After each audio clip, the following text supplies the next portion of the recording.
guys, this is Mark, and I wanted to give you a review of the Royal Caribbean cruise on the Anthem of the Seas ship that my family and I took in November of 2017. If you're thinking about a cruise vacation soon with your family, if you're considering Royal Caribbean, if you're considering the Anthem of the Seas, I think that this review is really going to help you make up your mind. And if you've already booked an Anthem of the Seas cruise, I'm going to be sharing some tips and information that I think are really going to help improve your vacation and cruising experience. So let me give you a little bit of background. This was the Anthem of the Seas in early November of 2017. I was traveling with my wife and my two children, a boy and a girl, ages 7 and 11. This is my third cruise and my wife's second cruise, and all of our previous cruises were with Carnival Cruise Line, so this was our first experience with Royal Caribbean. We're going to be going over today registration and boarding. We're going to talk about the ship itself. She's a big one. We're going to be talking about the stateroom and housekeeping conditions. We'll be going over food and dining. And we're going to talk about the activities and entertainment. And we're also going to talk about the COCO shore excursion, because that is the Royal Caribbean's island, and I think most of the Royal Caribbean cruises in the Caribbean stop there. So we're going to talk about that. So this is going to be a pretty thorough review, but I also want it to be brief. So we're going to try to get through as much as we can in a pretty quick time. So here we go. As far as registration and boarding the ship go, I think you definitely want to pre-register for anything that you can. The Royal Caribbean website provides a lot of registration and information about your cruise once you do book it, and I definitely suggest you spend a lot of time in there, familiarize yourself with everything first, and then make some decisions about where you want to spend your time and how you want to approach your vacation. So through the website, you can book your dining times, you can book some shore excursions, and you can book some activities on the ship. You can also prepay for your tips. You can pre-register a credit card for charges on board the ship. You can purchase beverage packages. And there's some other things you can do as well. Not everything is available to prepay or to pre-book through the website. So some things do have to be done once you get on the boat. One thing in particular that I can recall is we wanted to do the iFly ripcord parachute thing. And we wanted to do the North Star experience that lifts you high up in the air at the top of the ship. Neither of those were available to book through the app. We had to do those once we got on board. That might be different for your experience. They're always changing things. They're always changing dining plans and things like that. I know the dining plan experience was different in earlier versions of the Anthem of the Seas than they were when we went. So, I mean, I think there's every expectation that they could change it at any time in the future. So you want to be aware of things that might change from this review that I'm giving you to when you're booking your own trip. So pre-register whatever you can. Don't overthink, though, your dining times, because once you get on the ship, there's a greater flexibility, I think, available to you than what is perceived through the registration process. If you don't have a reservation for the main dining room, just go in the line that is for people without reservation, and it seemed like they were accommodating people just fine who did not have a reservation. So don't overthink that. I would book your activities over what times you think you want to dine, because there's greater flexibility in dining than I think they let on about, especially through the website process. Cape Liberty in Bayonne, New Jersey, where Anthem of the Seas left from, was a pretty good experience. We got there a few hours before our sailing time. Our sailing time was 3 o'clock. I think we got there around 12:30, which seemed to be just fine. We were in a parking line queue for a half hour or so, parked the car, gave the porter our luggage, and then went into the process of registering and signing in, showing our passport and all that. And that probably took maybe 45 minutes or so. And before long, we were on the ship. I want you to be aware that children, all children 11 and under, except for infants, I would imagine, get these bands that they wear with their muster station. And you have to get that while you're boarding the ship. There's a station for children to go over to, and get their own bracelet for safety purposes. So I didn't know about that. Something I wanted to tell you. When you register at the seaport, you are given a SeaPass card. And the SeaPass card is your ID. It opens your door, and you can charge things to your room account with it. You pretty much need to have it on you all the time. You certainly need it anytime you leave the ship. For any of your shore excursions, you need your SeaPass card, really, to get off and to get on the ship. So you want to have that with you all the time. Children are given a SeaPass card as well. This is something you're going to want to protect to some degree. My son lost his SeaPass card on like day 5. It wasn't a hassle to get a new one, really. We just went to guest services, and they were able to give us a new one. But still, I worry about it falling into nefarious hands or something like that. So you want to try to make sure your kids hold on to them, or if you can hold it for them, I leave that to work out amongst yourselves. We ended up purchasing lanyards with the little plastic holders for my kids so they could keep it around their neck, their SeaPass card around their neck. Those were $8 a piece at the ship store. If you have a lanyard at home, bring it from home, save your $8. Also, the plastic thing kept breaking. I mean, because the kids have it on really all the time. Anytime they're outside the stateroom, they had the lanyard on with their SeaPass card. So it did tend to wear out, but we were able to get a replacement for that through customer service as well. We entered the ship on the Royal Esplanade, they call it. I believe it was deck 5 we got in. And when you first go in, it's a big ship and it's a big area, and it's a little bit overwhelming. It took me a second to get my bearings straight. It's not helpful that some of the Royal Caribbean crew are there with pamphlets handing you stuff and information, and I don't even know where I am yet, and I've got some guy or gal pushing a pamphlet in my face. But it really wasn't that hard to figure out. It was a nice ship. First impressions were good. After you check out your room, and I'll get into the staterooms soon, but after you go to your room, you're called down to your muster station. If it's your first time cruising, you might not be aware, but one of the first things you do is you go to a safety talk. Sometimes this involves putting on life jackets, going through a safety drill. I tell you, for the Anthem of the Seas, it wasn't much more than sitting down in Jamie Oliver's Italian restaurant and watching a video. It was an odd video with this secret agent theme, and there wasn't a tremendous emphasis on safety during our muster station drill. We kind of just sat there. I think it's designed much more as an opportunity for the housekeeping and porters to get luggage to your room. And it was effective that way, because by the time we were done with the muster drill, we had our luggage waiting for us back in the room. Depending on how far you've had to travel to get to Cape Liberty, you might be a little hungry. And there are some places open. Not everything is open at that time or in port, but we found some snacking at the Cafe 270, which is on deck 5 in the aft section. That was pretty cool. The 270 lounge itself is really great, and Cafe 270 is right next to it, so I would recommend that as a place to get a first snack. And people were walking around with beers and drinks, as soon as we got on the ship, so there were obviously bars open as well. One of the really cool things that you got to remember to do is right after the ship starts to pull out from the port of Bayonne. There's a great view, by the way, of New York City. If you go up on deck, you can see the Statue of Liberty and Lower Manhattan really nicely. Even out to the Brooklyn Bridge and beyond, you can see. It's quite a nice view of Manhattan from the boat at the port of Bayonne or Cape Liberty. So as the boat is pulling out, it goes underneath the Varazzano Bridge, and it only goes under by a few feet. So the bridge is it's right above your head, and it's a really cool experience. I didn't get my camera on in time to capture the whole thing. I just got this little trailing piece of the bridge going behind us here.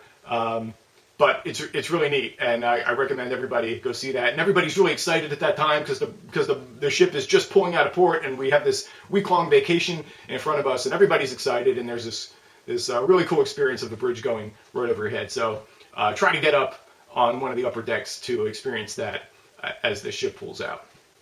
You're going to want to install the Royal IQ app. You should do this, by the way, before you leave for vacation. I don't know if it's available on the boat. If you don't have a Wi-Fi signal, if your 4G is spotty or whatever, you're not going to be able to get it on the ship. So try to install that before you leave. It works through the Wi-Fi on the ship. We did not purchase a Wi-Fi package, but the app allows itself to work through the Wi-Fi, or at least that's how it's designed. I found it to be spotty at best. It wasn't a total fail. I was able to rearrange some things on my schedule. I was able to view my schedule. I was able to view some billing, but a lot of times I found I had to restart the app in order to get it to work properly. There was some frustration in getting it going at the beginning, getting it to connect properly. I don't know if it's because everybody is trying to do it at the same time or whatever, but it is useful, but it's not something you want to rely on entirely. I'll get into some other options for viewing your statements and scheduling activities later on. You're also given the option to purchase a WOW band. Now this is a bracelet with a chip inside that does just about everything your CPAS does. They cost $5 a piece. I was the only one in my family to get a WOW band because I thought it would be a great convenience. It was a convenience, but I don't think it was worth the $5. It opens your door for you without having to fish out your card. You can use it to purchase drinks and that sort of thing. But again, your CPAS card does all of that. And frankly, I didn't see too many people with these. So maybe they knew something I didn't. But I don't think it's something I would purchase again unless they increase the functionality and usefulness of the WOW band. Okay, so let's talk about the stateroom situation on the Anthem of the Seas. I was only in my own stateroom, so I can't talk too intelligently about the conditions of other rooms that might be larger or smaller. But we have a superior Oceanview stateroom with balcony. And this is a look at it here. I'm pretty certain that our balcony is one of the smaller balconies. There's some that are a little larger than the one we had. We found the size of the balcony to be fine. I mean, we were a family of 4, and we could all go out there and stand around and sit. There were 2 chairs and 2 footstools provided on the balcony, and you know, for our use, it was just fine. We didn't spend extended time on the balcony or anything like that, but it was really nice to have. I mean, any cruise I go on, I would want to try to get a balcony if I could. Everything in the room was clean and working when we got there and throughout our 7-day trip. No complaints there in terms of housekeeping or operations or anything in the room. The bathroom, you know, cruise ship bathrooms are small. This was no exception. It wasn't very small, but you know, it wasn't very roomy either. It was really just big enough to get around. The commode is next to a stand-up shower, and there's a little sink off to the side with a large mirror above the sink. One nice thing is there's just about instant hot water coming out of the shower. There's really no delay at all in waiting for hot water, so whatever engineering they have going on there, that's a big win. There's not much in the room in the way of ventilation in the bathroom, so it does get foggy in the bathroom. One thing I want to mention about the lights and the electric in the room, they only work if you insert one of your CPAS cards into a little unit by the door. So there's this little unit mounted by the door that accepts a CPAS card, and the presence of the CPAS card completes a circuit, I guess, and allows the lights to work in the room. Without the CPAS card, the lights go off after like 60 seconds or something like that. I don't know that it needs to be a CPAS card. Presumably it would work with any credit card or driver's license or something of that size, perhaps even a folded piece of paper, but my kids enjoyed taking turns making their CPAS cards useful in keeping the lights on in the room, so we always had a CPAS card in there. Another environmental thing to be aware of is if the door to the balcony is open, the AC does not work. The air conditioning will not work in the cabin. So if you want the air conditioner on, the balcony door has got to be closed. So there are some conservation measures happening throughout the ship like that. So there is a hairdryer in the room. It's not in the bathroom. It's in a drawer below the round mirror in the seating area of our cabin anyway. Again, that might be something that differs in other size cabins, but that's where our hairdryer was. Also, in addition to several standard size outlets throughout the room, there are a couple of USB charging ports located on the desk. There is no clock in the room, which I felt was odd. No clock at all except on the telephone. And as you can see, it's quite small on the telephone. The illumination of the telephone goes out at night, so that includes the clock. So in the evening hours, there really is no clock in the room. So you'll want to be aware of that. There's no iron in the room, and you cannot get an iron from housekeeping. I also think an iron is one of the items that they do not allow you to bring on board the boat. They also do not allow extension cords on the boat, so I think, you know, fire hazard, anything that might be a fire hazard, they don't want on the ship, of course. There is no self-serve laundry on the Anthem of the Seas. There is a laundry service provided. My wife had a pair of pants pressed, and that cost $4. Television service in the room is pretty good. I don't know, I've heard some reviewers say that it's not good and there was nothing on, no channels to choose from, but I don't know, I thought it was fine. You know, again, traveling with 2 kids, I was happy to see that there were at least three children's channels with programming that they like available on the TV. So that was good. There was no HBO though, or anything like that, but I don't know, I don't go on a cruise to spend a lot of hours in front of the TV, so I wasn't bothered by that. There was ESPN and there was a CNN news channel, so I checked the news out a couple times, but really not much more than that. Also available on the television is a statement of account, which is very similar in functionality to what the Royal IQ app does. You can view your activities that you're scheduled for. You can view your dining times. There was a function to change activities and schedule new ones, although I didn't use that, so I'm not sure how well or not that functions. But it was very good to view your statement of account and charges to the room. I used it for that purpose several times, so that was good.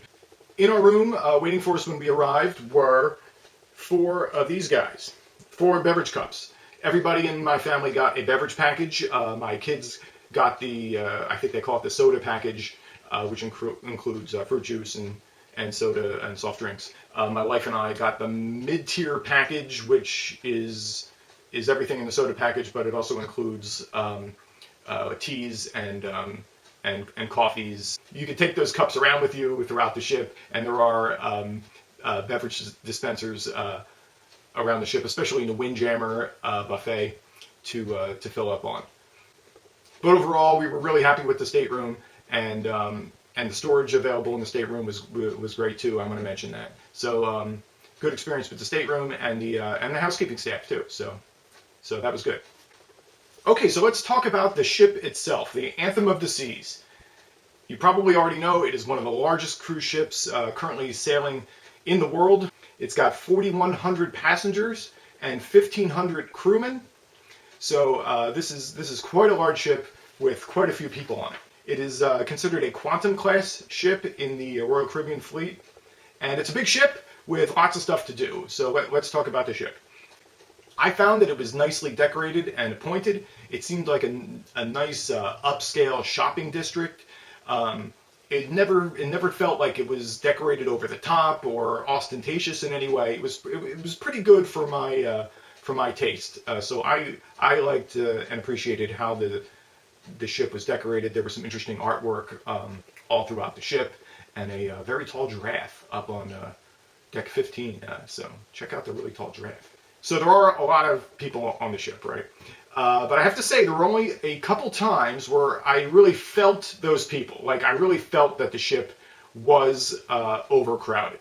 More than once, going to lunch at the Windjammer buffet, it was very hard to find a place to sit. There are less options for lunch than there are for dinner, so everyone pretty much goes to the Windjammer, and it was hard to find a place to sit on multiple occasions. So that was a little problematic. It wasn't all the time, but it did happen 2 or 3 times for sure. There were occasions where there were sales on decks 4 and 5, the Royal Esplanade they call it, and they have these shopping counters set up on deck 4 there, and during some of the sales events, a lot of people congregated around that area, and it made it difficult to get by. You had to kind of weave around the shops on either side to get around the crowds. So that was a crowded situation. So there is pool access up on decks 14, 15, 16. To my surprise, the pools were a little bit smaller than I expected. There was not one really big Olympic-sized pool or anything like that. It's more like a series of smaller pools. But I have to tell you, it worked out just fine. I didn't see any pool that was overrun with people. In fact, I would say the pools were about half full of people at any given time. That frankly surprised me. There's an indoor pool. There's what I would call the main pool, about midship, and there are some pools also in the solarium in the adult area. Just about all the pools are accompanied by a couple hot tubs. So I was impressed that the pools were not overrun with people. Deck chairs are a little bit of a different situation. An open deck chair was a little bit harder to find near the pools. If you wanted to go up another deck above the pool level, I think there were probably some greater availability of deck chairs up there. But sometimes it was hard to find an open deck chair, both in the sun and in the shade. There were just a lot of chairs taken at any given time. Near the pools is the solarium. This is one of the only adults-only areas designated on the ship. It is quite large, I would say, and this was also one of the more crowded areas in the ship, but they do have their own bar, and they do have their own pools there. The ship overall was very clean, and it seemed very well maintained. Everything was working. I had seen previous reviews saying that the yogurt machines by the pool were always broken. That was not the case on my voyage. They were always working. Other people have said that the bionic bar was never functioning properly. Again, that was not the case on my voyage. The bionic bar was always functioning fine. No problems there. Another point of complaint I've seen from a lot of people is the elevator situation. So there's 2 sets of elevators, one that's more midship and one that is forward in the ship. These seemed fine. Really, there were some times when they were overcrowded, where, normally during dining times and times when people are trying to get off the ship for their onshore excursions. But really, it was never a major problem. And we were staying on deck 12. Our cabin was on deck 12. So to go up to the Windjammer on deck 14 and just take the stairs was not really a big deal. So we did that quite a bit rather than wait for the elevators. But the elevator situation overall, it wasn't that bad. In fact, we were able to get pretty much wherever we wanted to go on the ship with relative ease. Especially once you're there for a day or two and you have a decent idea of where things are in the ship. It was pretty easy to get around. Guest services are available 24 hours a day. Sometimes the line was quite long, and sometimes it was not. So just depending on what your needs are and when you get there would determine, I guess, your wait time for guest services. One thing that was nice was usually they had 1 or 2 guest services representatives talking to those of us waiting in the queue at guest services and seeing if there were any problems that they could help with while they were waiting in line, so they didn't have to go all the way up to the front. So that was helpful and useful. So thumbs up there. One of my favorite places on the ship is the 270 lounge. This is at the aft portion of the ship on deck 5, and it has a beautiful view of the ocean behind the ship.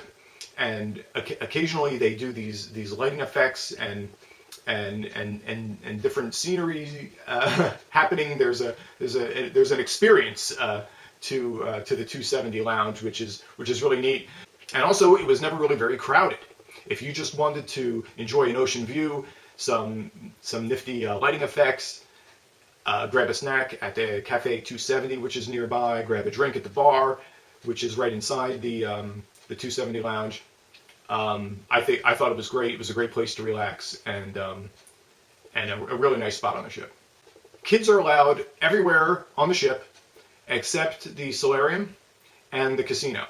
And even the casino, occasionally you have to pass through the casino to get to where you're going. They don't throw your kids out or anything like that. If they have to pass through, then they have to pass through.